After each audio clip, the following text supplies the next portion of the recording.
delay. Yes, sir. The hearing is started and it's live streaming. Mr. Arbitrator, the floor is yours. Thank you so much. Well, thank you very much. So good afternoon, everyone. I am William Sternheimer. I'll be the president of the panel today upon majority decision of my co-arbitrators, who I'm going to present to you. So there's Professor Massimo Coccia from Rome, Italy, and Mr. Mark Hovell from Manchester, UK. So we'll be sitting this afternoon to hear you. Thank you very much for making yourselves available.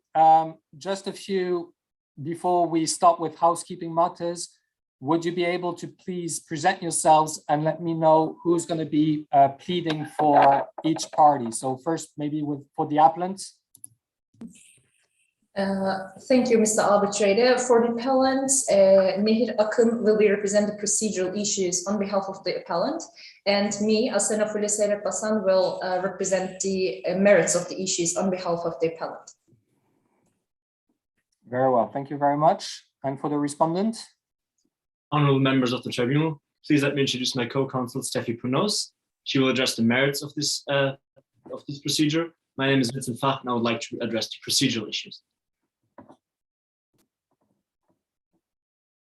Thank you very much. And in terms of, we understand that the parties have agreed to a hearing schedule. Would it be possible for you to tell us what it is? Certainly, Mr. Presiding Arbitrator. The parties have agreed that the appellant shall start on both issues, followed by the respondent, and each speaker shall have 10 minutes and 30 seconds for a rebuttal or surrebuttal. Consequently, the schedule would look as follows. Appellant goes first on the procedure for 10 minutes, respondent follows for 10 minutes, then the appellant can rebut for 30 seconds, and the respondent can surrebut for 30 seconds. And then the same procedure again on the merits. Very well. We had the occasion to discuss with my co-arbitrators, and in terms of the, let's say, the general scheme, it sounds okay to us. However, in terms of the jurisdiction, because the jurisdiction point is an issue raised by the respondent, it would make sense if it is possible for you that the respondent goes first on jurisdiction and that the appellant replies on jurisdiction. Certainly, Mr. Presiding Arbitrator. Thank you very much. Mr. Presiding Arbitrator, however, I would like to ask, should I just deduct the time that I need from the 10 minutes in total, or how do you want me to proceed? Yes, please. That will be included in 10 minutes total. So the time you need to take on jurisdiction will be deducted from the 10 minutes on procedure. Very well. Massimo, you had a question. Yes, simply, if I may ask the respondent to also write their names on the chat as the appellant did. I think it's useful for us. Yes, certainly. I couldn't do so yet because you were in the breakout room, but I'll do it now. Thank you very much.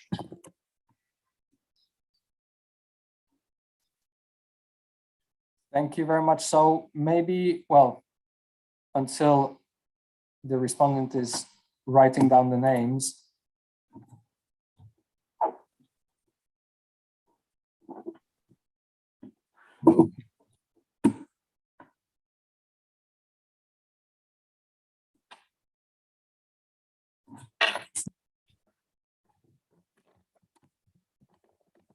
Thank you very much. Thank you. So, respondent, the floor is yours for the issue of jurisdiction, please. Honorable members of the tribunal. Today, we dispute this tribunal's jurisdiction, and I respectfully request you to exercise your competence, which is enshrined in Article 55 of the CAS Code, and deny jurisdiction over the present dispute. And this is because Article 47 of the CAS rules requires the appellant to exhaust all the legal remedies available. However, the appellant failed to do so in the present case. And this is because the Ethics Committee decision was rendered in May 2021, and consequently, pursuant to Article 82 of the FIFA Code of Ethics, was a final decision. Therefore, it could have been appealed pursuant to Article 58 of the FIFA statutes in front of a CAS panel. However, the appellant did not appeal the Ethics Committee decision in front of a CAS panel within due time, and therefore did not exhaust this legal remedy. Consequently, it cannot invoke jurisdiction because Article 47 requires that all legal remedies have been exhausted.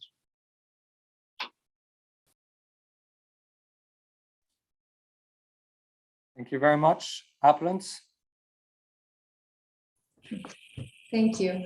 Well, CAS has jurisdiction regarding this case due to the Article 81 and 82, as my opposing counsel mentioned, of the FIFA Code of Ethics, in accordance with the Article 49 of the CAS Code, because Mr. Adam has complied with the time limit of 21 days to appeal. And also, as it can be seen from the case itself, the dismiss of the FIFA appeal decision was notified to Mr. Adam on March 31st, and Mr. Adam has filed the appeal on April 20th. So we can clearly state that Mr. Adam has complied with the time limit of the appeal and exhausted all the legal remedies available. CAS has jurisdiction regarding this case. Thank you.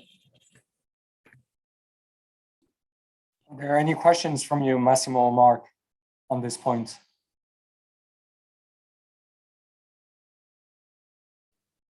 Maybe just a question for the respondent. I was just interested to know why FIFA's appeal body actually heard the appeal as opposed to redirecting Mr. Assam straight to CAS.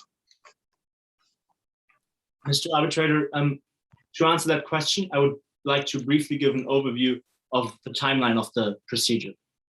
So if we look at the case file on page 3, in the facts, we can see that the adjudicatory chamber decided the issue on the 27th of May, 2020. And from there on, because it is a final decision under Article 82 of the FIFA Code of Ethics, the appellant would have had 21 days to initiate arbitration in front of a CAS panel. However, it only went to the appeals committee on the 3rd of August, 2020. Therefore, at the time that it appealed the decision in front of the appeal committee, the 21-day time limit had already elapsed. Therefore, before answering your question, Mr. Arbitrator, I would like to state that irrespective of the decision that the appeal committee would take at this stage, the application to a CAS panel had already been precluded because of an untimely submission. Now, the appeals committee wrongfully assumed a case of Article 81 of the FIFA Code of Ethics and therefore admitted the appeal. However, it is not a case of Article 81 because Article 81 provides that only breaches of Article 29 do not result in a final decision of the Ethics Committee. Consequently, it was just not the competent body that decided over this appeal, and therefore it remains the same that the opposing party did not exhaust the correct legal remedy, which would have been to appeal the Ethics Committee decision in front of CAS within 21 days. May I ask to both parties to what version of the Code of Ethics they are referring to?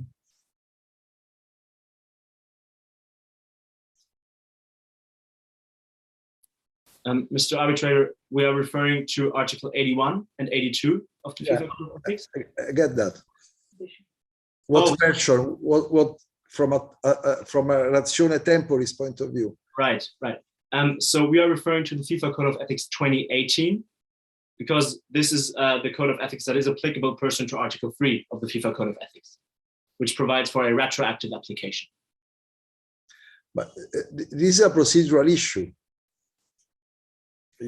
Do you confirm that you also, for a procedural issue, you apply retroactively the Code of Ethics? Yes, I do, Mr. Presiding Arbitrator, and I would be glad to refer you to the decision of Quesiniantici versus FIFA, where they had to decide this very issue, and they held that for procedural issues, the FIFA Code of Ethics that was in place at the time that the adjudicatory chamber took over the decision should be in place. And in this case, they took over the proceedings in 2020, I believe, and therefore the FIFA Code of Ethics 2018 shall govern this procedural issue. Because as long as I can see in the FIFA website, there is a 2019 version, which probably is very similar, but... I agree with you, Mr. Arbitrator, that it is probably very similar. However, I would like to reiterate that the code of ethics, there was in time when the when the investigatory chamber took over the case, was the FIFA Code of Ethics 2018, and therefore this shall govern the proceedings from there on. Okay. Any comment from the appellant on this point? Yes, Mr. Arbitrator, we're also referring to the Article 81 and 82 of the FIFA Code of Ethics. Now, on this point of the from a timing point of view, you're referring to the 2018 version as well, or 2019 edition? 2018 version. Okay, thank you. So the parties agree on that. Thank you.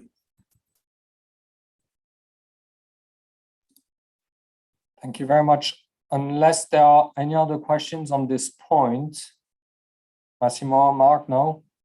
Okay, so now I'll leave the floor to the appellant to submit its comments on the other procedural issues. Thank you. Thank you, Mr. Presiding Arbitrator. Honorable members of the Tribunal, good afternoon from Istanbul, Turkey. My name is Nehir Akın, and I am here to represent the appellant, Mr. Adam, for the procedural issues of this case, and my co-counsel, Asena Seyrekbasan, will be explaining the merits of the case. The procedural issues in this case, excluding the jurisdiction, can be divided into two different arguments. First is that the challenges against Ms. Sarah Omeima and Mr. Wax should be upheld. And second is that the evidence relied upon in support of the FIFA appeal decision is inadmissible. Well, starting with the first argument of the procedure is that the challenges against the arbitrators should be upheld. And starting with Ms. Sarah Omeima, according to the Article 33 of the CAS Code, an arbitrator shall fulfill their duty of disclosure immediately. But when we look at the email of Sarah Omeima, which can be found on the last page of this case, and if the arbitral tribunal is with me, Ms. Omeima, we can see that the Ms. Omeima disclosed the necessary information on March 2nd, which is only 5 days before the hearings. And it should be noted that the CAS arbitrators should be particularly sensitive about conflicts of interests. And when we consider the timing of her disclosure and also her new associate, which was a former member of FIFA's in-house council, and also her previous roles as an arbitrator in which FIFA was a party, we can absolutely state that there is a conflict of interest regarding Ms. Omeima. And when we come to the Mr. Wax, the comment, the LinkedIn comment of Mr. Wax, there are some crucial details that needs to be discussed regarding the comment, regarding the context of independence and impartiality regarding the comment of Mr. Wax. And may I draw the tribunal's attention to the page 4, paragraph 11 of the case. Is the arbitral tribunal with me? Thank you.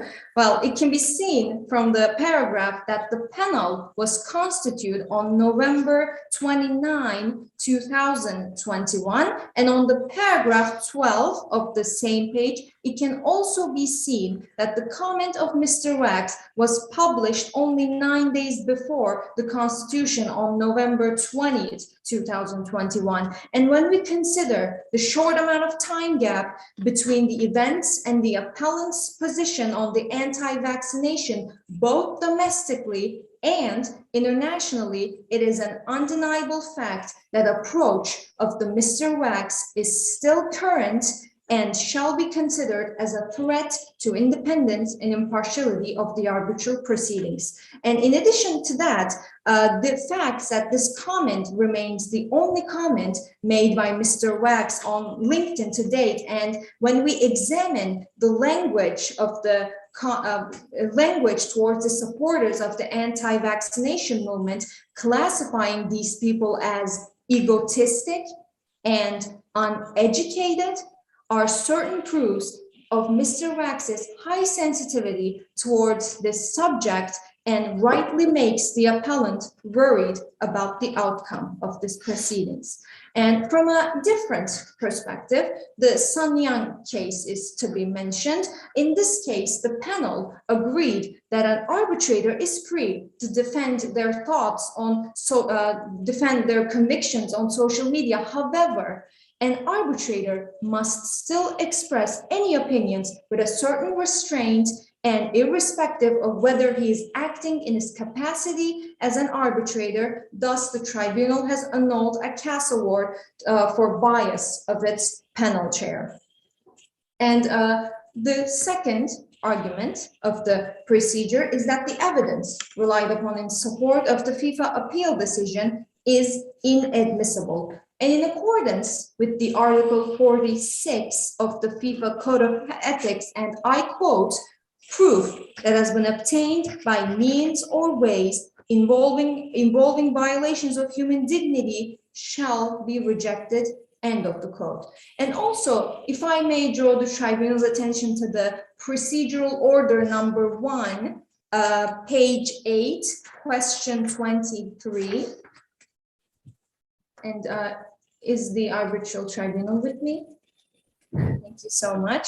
Well, it is explicitly stated that it is still unclear if the Telegram conversations was extracted from Mr. Adams' phone, and we consider the seriousness of the bribery claim and the severeness of the sanctions, and also the reputational damage that the appellant, Mr. Adam, will endure solely because of a non-proven evidence will contradict human dignity, which also includes psychological damage in its definition. And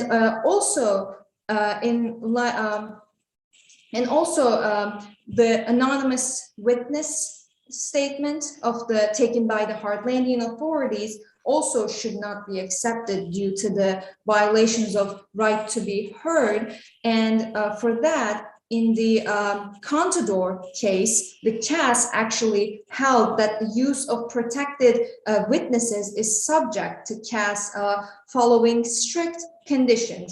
And one is that the witnesses motivate their request to remain anonymous in a convincing manner.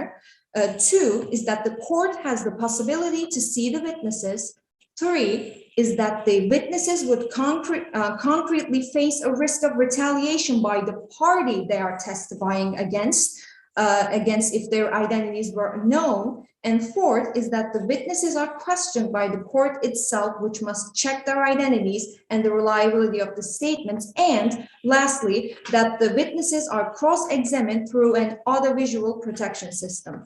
And when we, even with the acceptance of the concrete retaliation risk, the whistleblower actually claimed this risk against the football fans, not to Mr. Adam. And also, it must be noted that on another CAS arbitration case in which FIFA was respondent, FIFA stated that the witness statement of the opposing party should be excluded from the file, as FIFA did not have the opportunity to cross-examine the witness, and contradictory approaches on such same matters by FIFA only because the witness statement is on its benefit this time actually is an absolute proof of its ill intentions. So in conclusion, we kindly request from the arbitral tribunal as the appellant to uphold the challenges against the arbitrators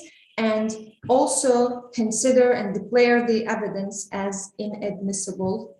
Thank you. Thank you very much. Massimo, Mark, before we do ask questions, I suggest to hear the respondent first, not to give some indications yet. So Respondent, the floor is yours. Thank you very much, Mr. Presiding Arbitrator. I would just like to briefly confirm how much time I have left, because according to my timekeeping, it's 8 minutes 50, and I don't want to exceed the time that is given. It's great.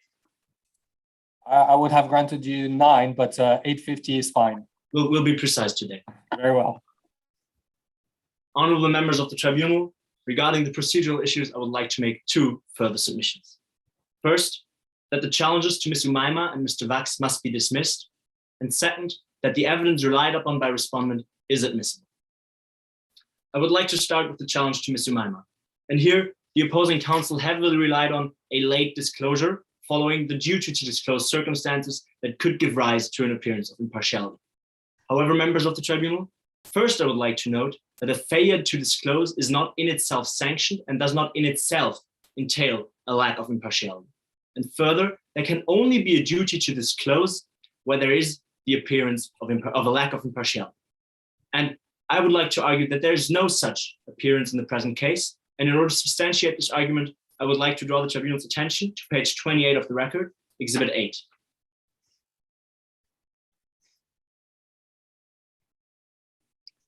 This is the email in which Ms. Umaima disclosed the circumstances, and I would like to read from the second line. I take the opportunity to inform that in the past 3 years, I have acted as sole arbitrator, president, and co-arbitrator in 4 arbitration proceedings to which FIFA was a party. This means she has acted in not more than 2 arbitrations as a co-arbitrator. If we look at the appointment procedure in the CAS code, it becomes evident that situations where an arbitrator serves as a co-arbitrator are the only instances where he is appointed by one party alone. Consequently, the worst case scenario in the present case is that she was appointed twice by FIFA. But this does not meet the threshold of a lack of impartiality. Because if we look at the fact that CAS has an exhaustive list of people that can serve as arbitrators, and then if we look at the fact that in the 4-year span from 2015 to 2019, there were over 90 CAS arbitrations involving FIFA, it becomes apparent that multiple appointments do occur. In fact, there are people like Professor Ulrich Haas or Ephraim Barak who have 10 or more arbitrations involving FIFA in a 4-year span. Therefore, I submit that the possibility of 2 appointments by FIFA does not meet the threshold of a lack of impartiality. Further, the opposing counsel referred to the fact that a member of FIFA's legal team recently joined her law firm. However, I would like to point out that it has been held in the procedural order that that member was not involved in the disciplinary proceedings regarding Mr. Atten and is working with a different partner, and he only joined the firm on the 1st of March. And since this hearing is supposed to take place on the 7th of March, this is only 1 week ago, and therefore, again, does not meet the threshold of a lack of impartiality. Consequently, the challenge to Ms. Umaima is to be rejected. Secondly, the challenge to Mr. Vax is to be rejected as well, as it is inadmissible and unsubstantiated. The opposing counsel did not address the admissibility of the challenge, and I would like to highlight to the Tribunal that pursuant to Article 34 of the CAS rules, a challenge must be raised within 7 days after the circumstances that give ground for the challenge should have become known or did become known. And in the present case, these circumstances arise out of a LinkedIn comment made by Mr. Vax. And the question, therefore, is when does a party have to be aware of statements made online? And that very question was recently subject to discussion in front of the Swiss Federal Tribunal in the Sun Yang case from 2020 with the case number 4A/318/2020. And the opposing counsel equally relied upon this case, where it has been held that while there is no unlimited duty regarding while there is no unlimited duty of curiosity regarding statements made online, it always depends on the specific circumstances of the case, and there might be instances where a specific circumstance should alert a party in order to conduct further research into a specific direction. And the opposing counsel stated that there was a short amount of time between the constitution of the tribunal and the comment. And also, this was the only comment ever made by Mr. Vax. Therefore, the opposing party should have been able to detect such comment earlier than the 4th of March and raise the challenge within due time. Consequently, the challenge is inadmissible. However, we submit that it is also unsubstantiated. Here, the opposing counsel heavily relied upon the language of the LinkedIn comment. However, I submit that such language is not comparable to the Sun Yang case. Because in the Sunyan case, the arbitrator, Mr. Frattini, made 7 tweets over the duration of over a year and during the ongoing arbitration. And in these tweets, he made violent and racist remarks targeting Chinese people. In the present case, however, Mr. Vax is simply defending his personal opinion on vaccinations. And even though the language might be strong, it does not live up to the threshold in the Sunyan case. Therefore, I submit that these cases are not comparable, and the wording in the case at hand does not give sufficient rise to an appearance of bias. Consequently, the challenge to Mr. Vax must be dismissed as well. And with that, members of the tribunal, I would like to move to my second submission, and I submit that both the telegram conversation as well as the anonymous witness statement are admissible to these proceedings. The opposing counsel argued that the telegram conversation is inadmissible because it follows from Article 46 and because there was a violation of human dignity when obtaining the telegram messages. However, members of the tribunal, there was no such violation of human dignity. The only thing that could be raised in this regard is a possible infringement of privacy of Mr. Attin. However, I would like to refer you to the decision of Ahongalu Fusimalohi versus FIFA from 2011 with the case number, with the case number 2425. And in that case, the question was whether or not unlawfully obtained video recordings are admissible. And the panel held that such an infringement of privacy is only intolerable as if the person obtaining such video recordings is specifically looking for sensational or lurid aspects.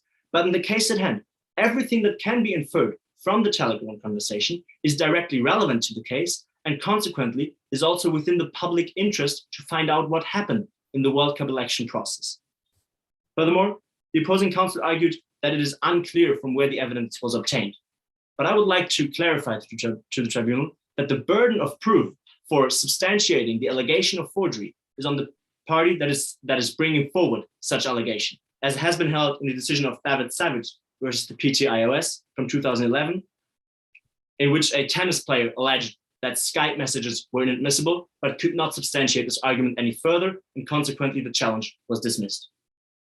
In conclusion, the telegram conversation is admissible, and Article 46 does not prohibit this admission. And with that, I would like to briefly address the admissibility of the witness statement. Here, the opposing counsel relied upon the Contador case and stated that here it has been held that anonymous witness statements are inadmissible. However, in that case, it has also been held that the anonymity of the witness statement is justified if there is a concrete or at least a likely danger being posed to the witness if his or her identity became known. In the present case, the witness was interrogated in the Heartlandian criminal proceedings under tight security measures because of a fear of possible reprisals. And this meets the threshold of a likely danger and justifies that the witness remains anonymous. Further, the opposing counsel raised concerns regarding the right to be heard and stated that they were not able to cross-examine the witness. However, members of the tribunal, this witness has already been cross-examined in the Heartlandian criminal proceedings, so it is reasonable to assume that his identity has been verified, and therefore the concerns regarding the right to be heard do not outweigh the relevance and the public interest in the evidence. Equally, I would like to refer the tribunal of the decision of Rigado Terra Teixeira versus FIFA from 2019 with the case number 6665, in which the panel held in paragraph 92 that a panel is not prevented from considering transcripts of examination of witnesses in a criminal proceeding abroad, even if the individuals concerned are not witnesses in the proceedings. To conclude, members of the tribunal, I respectfully request you to deny jurisdiction, but if you are to assume jurisdiction, neither Mr. Vax nor Mr. Maimer must be recused, and the evidence is admissible. Thank you. Thank you very much, Mr. Fach. Before I leave the floor to Marco Massimo with questions, Mr. Fach, you referred to a question of multiple nominations in arbitration. So you said that Ms. Umaima, for example, has been, you must conclude from her disclosure that she actually could have been nominated by FIFA two times and not 4. Can you just refer me to the relevant provisions that you are considering in referring to those numbers? Certainly, Mr. Arbitrator. I would like to refer you to the CAS code, to Article 54, I believe. Just one second. Now, this is the appointment procedure for appeal proceedings in front of CAS. And here it is stated that if there is a sole arbitrator in the second paragraph, the president of the division shall appoint a sole arbitrator. So in case Ms. Umaima acted as a sole arbitrator, she was not appointed by one party alone. And then if we go to the next paragraph. If I may interrupt you, I understood your reasoning in terms of how you reached the number, the figure of 2 out of 4 instead of 4 nominations and instead 2. But why do you think that the challenge should be rejected on the basis that she has been nominated at most only twice? Is there a specific regulation or set of regulations you're referring to? Mr. Arbitrator, I would like to point out that generally in arbitration, multiple appointments could constitute a lack of impartiality. However, we have to look at the specific field of arbitration. And in this regard, I would like to point out to the tribunal the findings in the IBA guidelines on the conflict of interests. Now, these guidelines are not binding on the tribunal, but they can be considered as sort of guidance. And here in Article 3.1.3, multiple appointments are being considered. And that article has a footnote in which it is stated that multiple appointments might occur in specific fields of arbitration where there is an exhaustive list of arbitrators, and sports arbitration in front of the CAS tribunal is such a field of arbitration. And therefore, I submit that when there is a limited list of arbitrators and a huge number of proceedings involving FIFA, 2 appointments do not constitute a lack of impartiality. Thank you very much. The appellant, maybe on this point, do you have something to say? Well, Mr. Arbitrator, well, actually, again, as my opposing counsel referred to, according to the IBA guidelines, the multiple nominations actually include multiple nominations is being referred on the orange list, which also raises a legitimate doubt against the for the independence and impartiality of the arbitral proceedings, and also if Ms. Umaima is really independent, as my opposing counsel stated, then why didn't she give any further information regarding the details of those proceedings which she acted as an arbitrator? Because according to the procedural order, it says that Mr. Adam has actually asked for those informations, and Ms. Umaima did not provide any information. Thank you very much. Massimo, Mark, do you have any questions on the procedural issues? Yes, perhaps one for the appellant. You're looking at this whistleblower as a witness, but is he really a witness? I mean, was he called by FIFA as a witness? Are we dealing with a witness before CAS, where you would object to not having the opportunity to cross-examine, or are we really dealing with the admissibility of a written piece of evidence, which is just a transcript from another courtroom? Well, Mr. Arbitrator, yes, the witness actually is not called by FIFA, is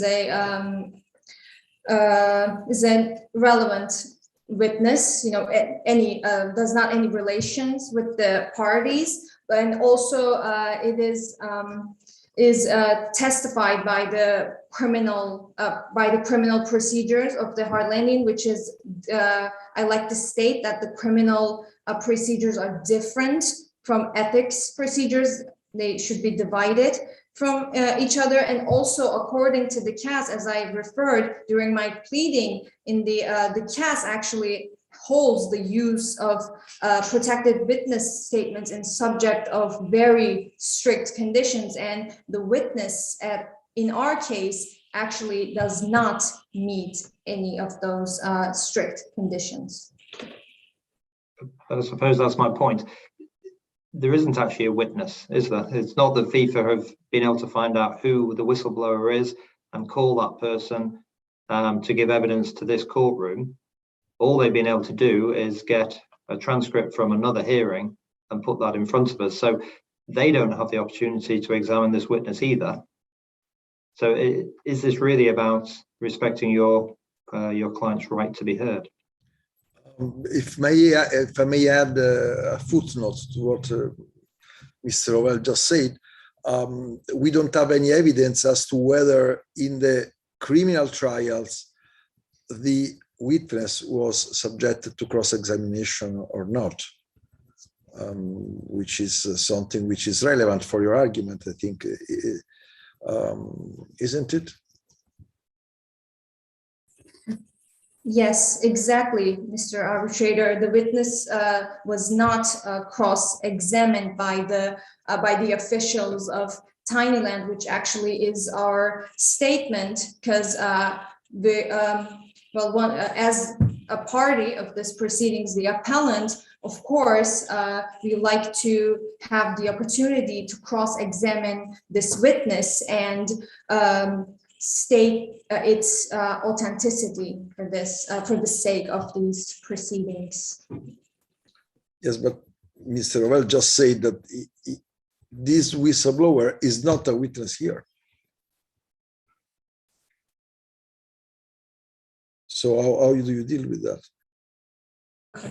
Yes, of course, Mr. Arbitrator. Yes, the whistleblower is not the witness statement here, but still the opposing party still likes it to be considered as an admissible evidence, even though, yes, as you said it before, the whistleblower is not the witness in our case.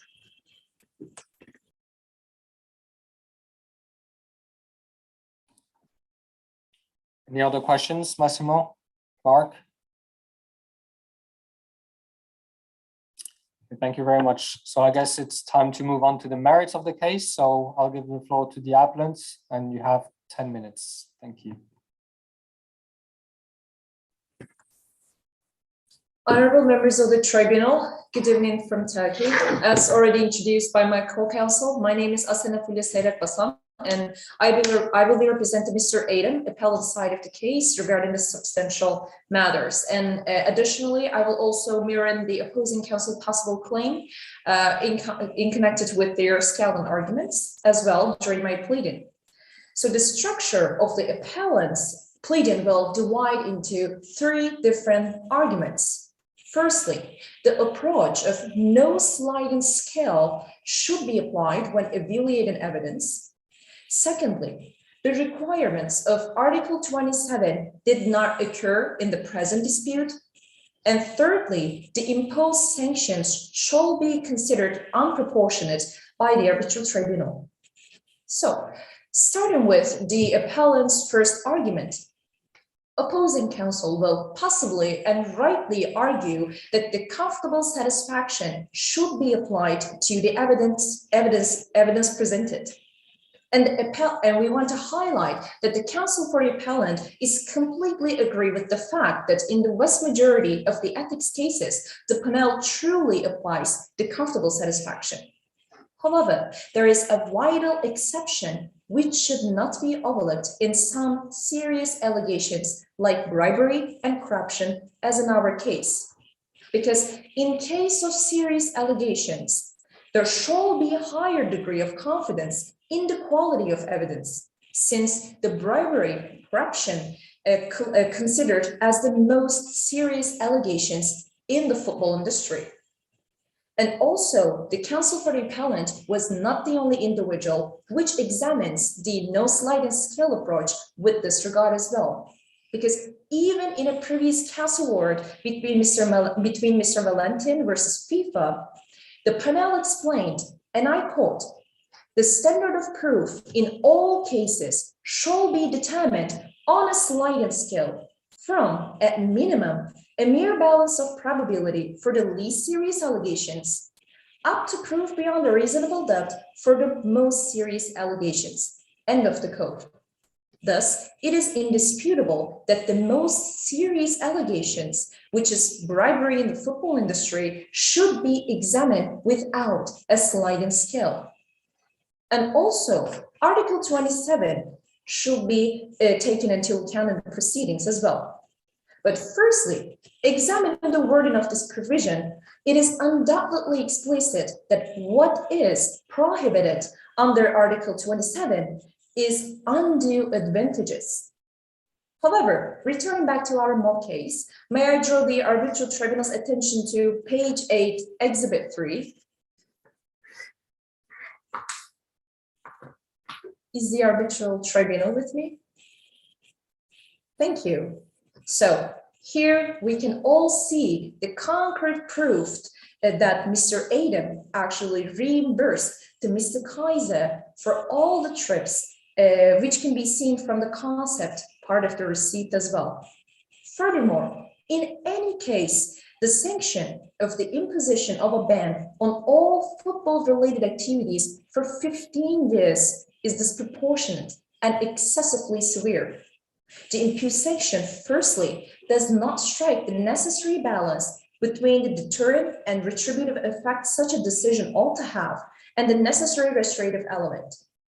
Firstly, as we all know that the appellant has been in this industry for more than 15 years. And in case law, in a previous case award between Joseph Blatter versus FIFA, the panel actually explained that even the 6 years of ban is considered in this case as a stain on the appellant's career and imposed precludes him from serving the sport to which he has dedicated his life. End of the quote. So after the panel's previous approach, it should be indisputable that the 15 years of ban has to be considered as the most significant stain on the appellant's career. So, and contrary to what the opposing counsel might say, it should also be highlighted that like the bribery and corruption charges, the gifts, conflict of interest, and breach of loyalty charges against the appellant are without when these claims are explicitly without legal or evidentiary support. The bribery claim has the power to devastate the appellant both professionally and economically. He will become the biggest corrupter in the eyes of the public, and it is also be impossible for the appellant to actually have a work in this industry even after the 15 years, considering the age. As we all know that the appellant is right now 41 years old, and considering the 15-year ban, he will turn 56 years old after the 15-year ban. So it actually means that a 15-year ban on the appellant is technically and practically means a life ban, which should be, of course, has to be considered as the most disproportionate award in this case. And also another detail has a vital importance in here, that as we all know that Mr. Adam has been in this industry and has a reputable position in this industry. Thus we know that he has never had allegations made against him in all of those 15 years. And in any case, of course, my opposing counsel will also talk about the 15-year ban a little bit, and of course, 50,000 francs as well. However, regarding the 50,000 franc sanction, even though the appellant already reimbursed 20,000 francs to the Mr. Kaiser, which actually invited him to the trip, the most serious question in here is still remain unanswered by the opposing party. What is the calculation method when it comes to 50,000 francs, when you already wanted 15 years of ban, which is actually means there's a combination of a monetary sanction and a life ban, technically a life ban to the appellant of the case. Thus, claiming an individual which has been in this industry for 15 years, with the 15 years of ban, with the most serious offense in this field, it can be rightly stated that the appellant will suffer the most discredibility, which will continue for the rest of his life, even though the claims are explicitly lack of legal grounds, since there is not a concrete proof to blame it on the Mr. Adam at this point. In conclusion, we kindly ask from the Arbitral Tribunal to not apply Article 27 on the appellant, and of course, considered the imposed sanction as disproportionate. And even though, additionally, my last point will be, But when we consider the 15 years of ban and of course the 50,000 francs, that kind of disproportionate award, if the panel still insists about giving the appellant a sanction, it should only be limited to a warning or a reprimand. So there are a lot of alternatives, both in the FIFA Code of Ethics, Article 7, Paragraph 1, A and B as well. So in conclusion, we kindly request from the tribunal to reduce the imposed sanctions and did not apply Article 27 on the appellant side of the case. It concludes the counsel for the appellant's arguments. Thank you. Thank you very much. Mark, Massimo, any questions, or do we jump directly to the respondent? Let's hear the respondents, and then maybe Massimo, and then after Massimo, myself, and we can ask some questions then. Agree. Perfect. Agree. Respondent, the floor is yours. Thank you, Mr. Presiding Arbitrator. Good afternoon, respected tribunal. I'm Steffi Punnose, and I will be dealing with the contentions on merits on behalf of FIFA. Advancing to the first issue, I argue that Mr. Atom has breached Article 27 of the FIFA Code of Ethics. I would be using a two-pronged argument to reply to the appellant and prove my case. First, that the test of comfortable satisfaction is met in the present case. And second, that the actions of Mr. Atom satisfy the conditions set out under Article 27 of the FIFA Code of Ethics. Advancing to my first sub-issue. The counsel for the respondent agrees with the counsel for the appellant that the test of comfortable satisfaction should be applied by this tribunal. However, the counsel for the appellant wrongly stated that this test is proof beyond reasonable doubt. The counsel for the appellant, while arguing this in verbatim, quoted Rule 11, Clause 7 of the IAAF Code of Ethics, which bears no significance in our case since we are governed under the FIFA Code of Ethics. Under the FIFA Code of Ethics and the CAS jurisprudence, the threshold of comfortable satisfaction is actually lower than proof beyond reasonable doubt.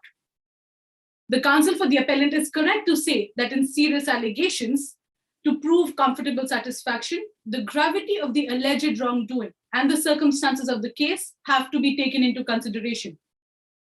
Members of the tribunal, in this case, taking a bribe was definitely a wrongdoing, but the one with more gravitas was encouraging corruption and tarnishing FIFA's reputation.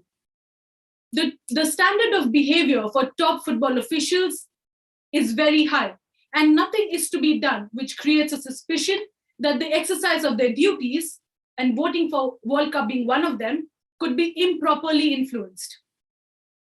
Thus, concluding my first submission, let us now move on to the second sub-issue, which deals with violation of Article 27.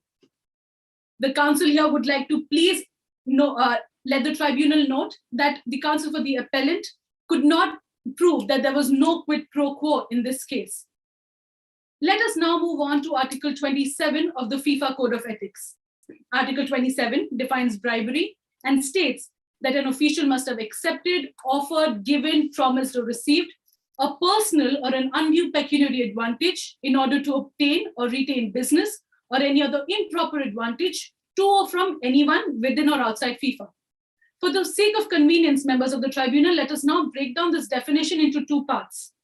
First, that there must have been an acceptance or an offer of an undue pecuniary advantage.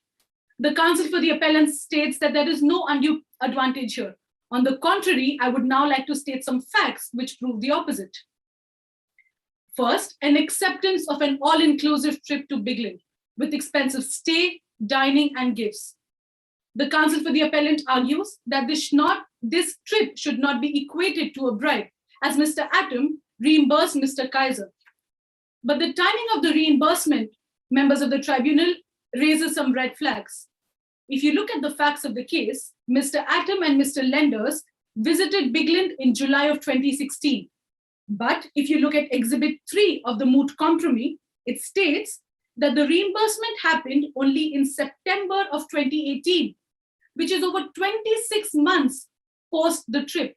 But surprisingly, only 1 day post the Hardlandian criminal convictions. This gives us reason to believe that Mr. Atom was trying to escape his liability by trying to do an overtly delayed reimbursement. Members of the tribunal, in the case of Amos Adamu versus FIFA 2011, case number 2426, it was stated that football officials have to appear to be completely honest and beyond suspicion. The same can also be found in Article 27, Clause 2 of the FIFA Code of Ethics. It is my argument that Mr. Adams' act of delayed reimbursement should be seen as suspicious behavior under Article 27, Clause 2 of the FIFA Code of Ethics. Now, let us move on to the second instance here, which is an offer of waiver of revenue by Mr. Kaiser of a friendly match between Tinyland and Bigland in case Bigland wins the election. This becomes all the more relevant, members of the tribunal, because this would be the first instance of a friendly match between two such federations. And an offer of waiver of revenue is an exception because these matches are a relatively profitable activity. We again look into the case of Amos Adamu versus FIFA, case number 2426, which stated that an advantage does not need to be necessarily received by the official. It could be promised as well. Furthermore, it could be promised to an organization or a third party close to the official, which has happened in this case. The advantage would go to the broadcasting company and Mrs. Adam, who holds a significant share of 12% in that broadcasting company. This shows that these two advantages portray an undue or a pecuniary advantage. Let's move on to the second part of the definition, which states that this must be done in order to obtain or retain business or any other improper advantage. Members of the tribunal, there is a very clear quid pro quo, a very clear link. There's a trip plus a promise of 100% revenue by Mr. Kaiser, which equals to a vote in the upcoming elections. I would request the tribunal to look at Exhibit 5, which is the message chain. Is the tribunal with me?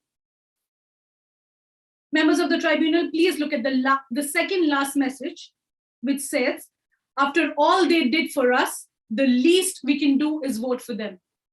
Looking at the circumstances of the case and the timeliness of the case, it is very clear that Mr. Adam was influenced to cast his vote in favor of Bigland. Since I have now proven that Mr. Adam is in violation of Article 27, let's look into the last issue, which is the issue of proportionality of sanction. The FIFA Adjudicatory Committee sanctioned Mr. Adam to a 15 years ban and a 50,000 franc fine. At the outset, I would like to state that the counsel for the respondent does not question the de novo powers of this tribunal. However, cash should not be seen as a court of discounts. I would urge this tribunal to be guided by the principle of the Joseph Blatter case of 2016-4501, which stated that if CAS makes similar conclusions as to the decision appealed against, then CAS should not exercise its discretion unless it is grossly disproportionate. The counsel for the appellant argues that the sanction should be brought down to a warning or a reprimand. This goes against Article 27, Clause 3 of the FIFA Code of Ethics. Members of the tribunal, if you look at Article 27, Clause 3, it very clearly states that there is a sliding scale, the minimum sanction being 5 years to a maximum sanction being a lifetime. And the sanction should be increased if the official is a high-ranking official. In this case, Mr. Adam, being the president of the FFT, is the highest-ranking football official in Tinyland. The counsel for the appellant also argues the proportionality test, and I believe the counsel gets it from the case of Sidio Jose Mugadza versus FIFA. But if you look into this case, Mr. Arbitrator, you would see there are certain factors which the panel there decided upon. One, some of them being the importance of the competition affected, the damage caused to the image of FIFA, the position of the offender in that organization, etc. In that particular case relied upon by the appellant, the ban was brought down from 15 years to 7 years, but on 3 reasons. One, that since it was a friendly match, it did not impact the FIFA's image. Second, that the official in that case was a junior member of the Mozambican Football Federation. And third, that he expressed regret and admitted to his mistake. We see all the contrary in our case. The World Cup being one of the most important sporting events, Mr. Adam being the president of the Football Federation of Tinyland, and him expressing no regret or admittance of his actions. Respected arbitrator, this tribunal should not be persuaded by an argument of the appellant that lower sanctions in some cases means that the sanction in this case should also be lowered. They refer to the Joseph S. Blatter versus FIFA case, which was a case of accepting gifts and not bribery. But I can give you some cash jurisprudence of bribery, which determines harsher sanctions. In the case of Vernon Manilal Fernando versus FIFA, while upholding a lifetime ban, CAS held that if one is involved in bribery, then one must be expected to be exiled from sport, as bribery should attract the maximum sanction. In the case of Ricardo Teixeira versus FIFA of 2019, case number 6665, another lifetime ban. In the case of Nyantachi versus FIFA, case number 6072, a ban of 15 years. Here, I would like to now conclude by stating that the counsel for the appellant talked about diminishing or destroying Mr. Adams' career. But this is the consequence of his own actions, members of the tribunal. With great power comes great responsibility. And as the president of the FFT, he abused his position and accepted rewards and gifts for a favor to vote in the World Cup elections. The council would now like to conclude and humbly pray that this tribunal should dismiss Mr. Adams' appeal and uphold the sanction provided in the FIFA Appeal Committee decision. Thank you for your time. Thank you very much. Massimo, Mark, any questions? I'm sure you have the president of the panel of Adamu and Fuzimaloi in this panel, so I'm sure he's going to have lots of questions.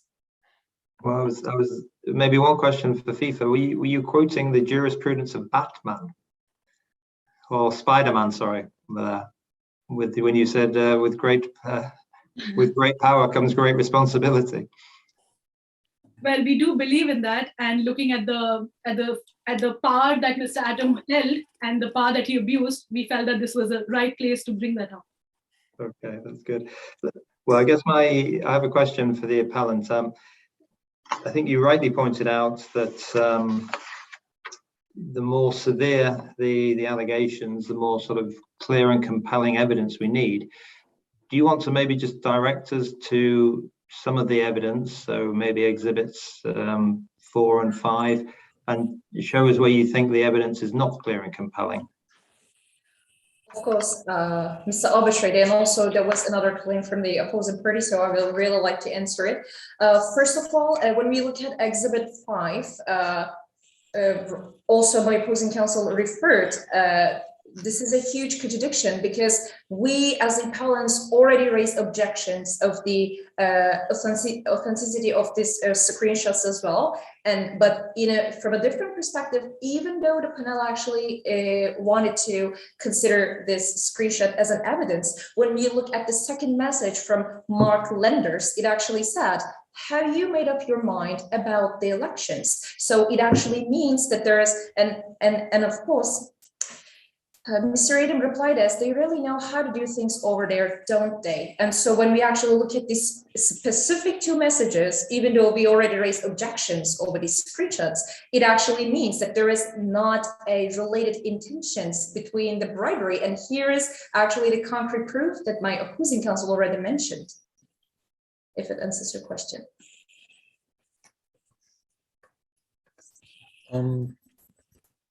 May I read them? Yeah, sure. Go ahead, Massimo. No, to the appellant. In terms of assessment of the evidence, I do not understand, in your view, how organizing a friendly match where the proceeds go to the federation of tiny, whatever it's called, tiny land, I believe. In what measure is this a personal benefit for the president? And also, it's not clear to me the causal link between the fact that the wife of the president is the only broadcaster and the fact that there is this friendly match. Where is the evidence that any income is deriving to the broadcaster, which, being the only broadcaster, I would assume it would broadcast anyway the match in its own country, which is a very small country, and also the proceeds from the tickets probably are not much, given that it's a small and poor country. So I would like you to elaborate a bit on how do you come to the conclusion that there was this personal benefit of the president of the federation, according to the evidence we have in front of us. Thank you. Definitely, Mr. Arbitrator. Here, I would first like to quote the case of Amos Adamo versus FIFA, where it was very clearly stated that an advantage can be given to a third party or an organization close to the appellant. In this case, Mrs. Atom, being the wife of Mr. Atom and holding a 12% majority stake in the sole broadcasting company, who was promised full waiver of revenue, would definitely profit something from this friendly match. If you look at Annexure 1, page 5. Yes. The first question, which states what I have already stated, that Mrs. Patty Naka, which is Mrs. Atom, holds a 12% share in the only football broadcaster in Thailand since 2014. I would then like to also refer you to question 21 at page 8. Is the arbitrator with me?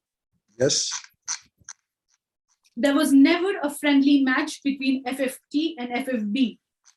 FFB being one of the biggest national football federations in the world, it would have been an important match for FFT. This shows that since there was never a match, and normally these friendly football matches are a profitable activity. Therefore, Mr. Kaiser offering it as an exception and Mrs. Atom gaining from that advantage is a very clear link of undue pecuniary advantage to Mr. Atom. I hope that answers your question. Yes, it does. Any comment from the appellant on this issue? Yeah, of course, Mr. Arbitrator. First, we wanted to highlight that all of the arguments regarding the friendly match from the opposing counsels was extremely subjective, since it actually said it would have been a very important match for FFD, but there is not a concrete fact or even a legal opinion. So what we have to discuss and actually give attention is not a friendly match. We actually have to talk about and solve the issue if there is a bribery or not. Thank you. Thank you. I guess we're running out of time already. So maybe just one question from me to the appellant. You referred at one stage to the appellant's clean record. Are you considering that his clean record, basically not him having been involved in anything, is a mitigating circumstance? First of all, Mr. Arbitrator, regarding the recordings, can you actually specifically refer us to the recording that I referred, because there are a lot of mentions? No, you did state at one stage that Mr. Atom, your client, is basically has had a clean record. He's never been involved in any other disciplinary proceedings. You mentioned this in your submission. Yes. Is it something that you mentioned in the context of as a mitigating circumstance in order to reduce any possible sanction, or in which context are you mentioning it? Yes. Of course, Mr. Arbitrator. First of all, you can find this information on procedural number 1, 6th page and question 7. And briefly to your question is absolutely, of course, because when we actually consider the fact that the appellant was in this industry for 15 years, it actually matters that all of these 15 years, he had never had allegations like bribery, corruption, or any other claim. So it has been a supportive element for the panel to consider when evaluating the proportionality of the words as well. Thank you very much. Maybe to conclude this hearing, before we do conclude it, are there any rebuttals from first the appellants, maybe to the submissions of the respondent during 1 minute, and then the floor will be to the respondent to comment eventually.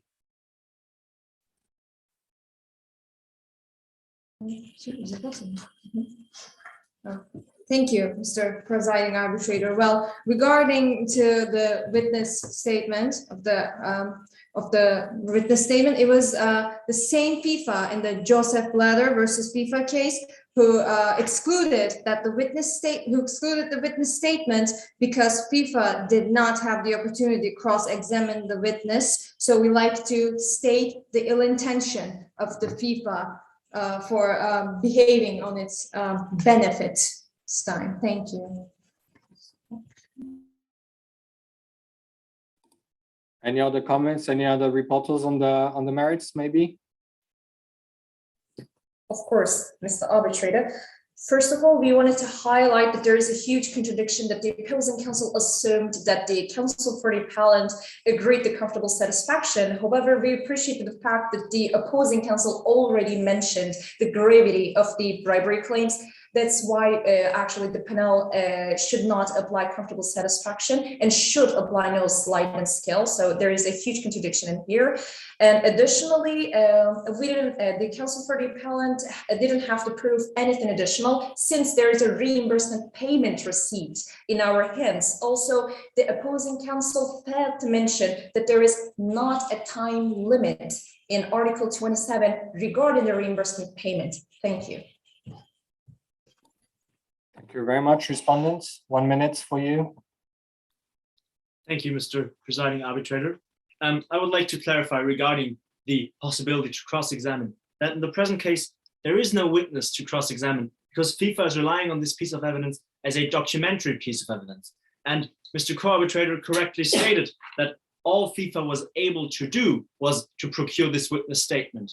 And therefore, looking at the limited investigatory powers of FIFA, this should be a further factor to be considered when deciding over the admissibility of the witness statement. Thank you.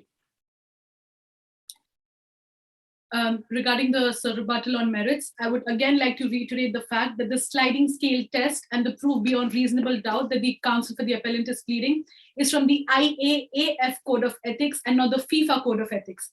FIFA Code of Ethics in paragraph 48 of the FIFA, Article 48 of the FIFA Code of Ethics very clearly states that it should be decided on the basis of comfortable satisfaction. Moving on to the second point of reimbursement, there is no time limit, but under Article 9 of the FIFA Code of Ethics, it can be seen as a mitigating factor and not a factor to not hold Mr. Atom guilty of bribery. Thank you. William, are we out of time? Or? I guess you can have a last question. No, just to both parties, really. Neither of you made reference to Article 3 of the Code of Ethics about... Mr. Arbitrator, actually, I would like to clarify that in the very beginning, I answered your question with that very... No, but that was for procedural. This is on the now on the merits. Mr. Arbitrator, if I may clarify there, I would have made an argument on Article 3 if the appellant would have brought it up. Otherwise, it does not meet the structure of the pleading here. Thank you. And the appellant, any comment? There is no comment for the appellant side. Thank you. Thank you. Thank you. Thank you very much. So I guess this concludes this hearing.